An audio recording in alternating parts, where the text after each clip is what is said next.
శ్రీహరికోట నుంచి big breaking అందుతుంది. Rocket ప్రయోగంలో సాంకేతిక లోపం ఏర్పడినట్లు ఇస్రో చైర్మన్ వెల్లడించారు.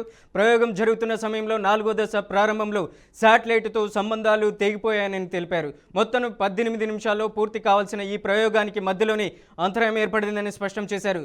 ప్రస్తుతం ప్రయోగానికి సంబంధించిన డేటాను శాస్త్రవేత్తలు సవివరంగా విశ్లేషిస్తున్నారని ఇస్రో చైర్మన్ తెలిపారు. పూర్తి సమాచారం విశ్లేషణ అనంతరం వెల్లడిస్తామని ఆయన పేర్కొన్నారు. ఇదే అంశానికి సంబంధించి అప్డేట్ ఇవ్వడానికి మా Amaravati bureau chief Nagakishore phone లైన్లో ఉన్నారు. నాగకిషోర్, ఏంటి ఇస్రో చేపట్టినటువంటి రాకెట్ ప్రయోగం అంతరాయం ఏర్పడినట్లు తెలుస్తుంది, అప్డేట్ ఏంటి?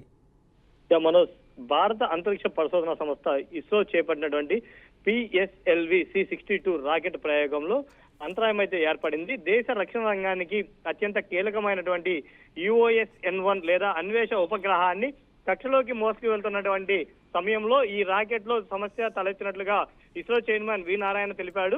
ప్రయోగం 3వ దశ వరకు సాఫీగానే సాగిందని చెప్పి ఆ తర్వాత కొంత అంతరాయం ఏర్పడిందని చెప్పి కూడా ఇస్రో చైర్మన్ తెలపడం జరిగింది. అయితే సమస్యకి గల కారణాలు విశ్లేషిస్తున్నట్లుగా కూడా ఆయన తెలిపారు. శ్రీహరికోటలోని సతీష్ ధావన్ స్పేస్ సెంటర్ షార్ నుంచి ఈ రోజు ఉదయం 10:18 పిఎస్ఎల్వి C62 రాకెట్ నింగిలోకి దూసుకువెళ్లింది.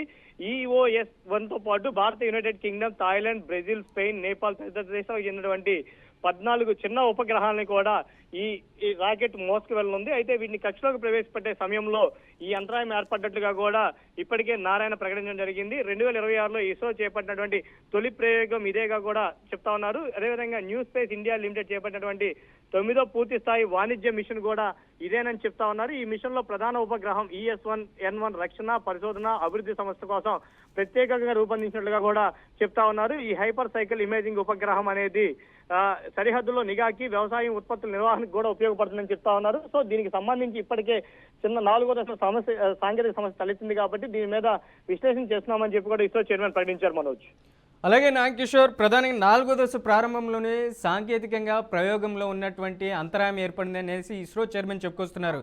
మరి ప్రయోగానికి సంబంధించినటువంటి రాకెట్ ప్రయోగం అయితే సిద్ధంగా శ్రీహరికోట నుంచి వచ్చినప్పుడు టెక్నికల్గా మేము పరిశీలించుకోవాల్సింది, కానీ ఒక అడుగు వెనకడిగే వేసామనేసి కూడా ప్రధానంగా అక్కడ చర్చించుకున్నటువంటి పరిస్థితి ఉంది.